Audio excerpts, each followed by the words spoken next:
แขวงจำปาสักเผยแพร่ดำลัดเลขที่643ทับลบลงวันที่25พฤศจิกายนปี2024ว่าด้วยด่านเขาออกสาธารณรัฐประชาธิปไตยประชาชนลาวซึ่งมี10ภาค83มาตรา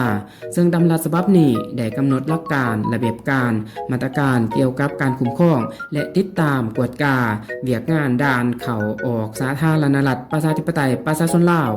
เพื่อเฮ็ดให้เวียกงานดังกล่าวมีประสิทธิภาพและประสิทธิผลในใส่อำนวยความสะดวกในการบริการการแลกเปลี่ยนสินค้าการเข้าออกของคนยานพาหนะขนส่งและสินค้าเครื่องของต่างๆให้มีความว่องไวและถูกต้องโปร่งใสสามารถเชื่อมโยงกับภาคพื้นและสากลประกอบส่วนเข้าในการพัฒนาเศรษฐกิจสังคมของชาติเว้าร่วมเว้าเฉพาะก็คือแขวงจำปาสักนั่นเองและนี่ก็แม่น1 นาทีกับจอบหน่อย EP นี้แล้วพบกันใหม่ EP หน้าไปละบ๊ายบาย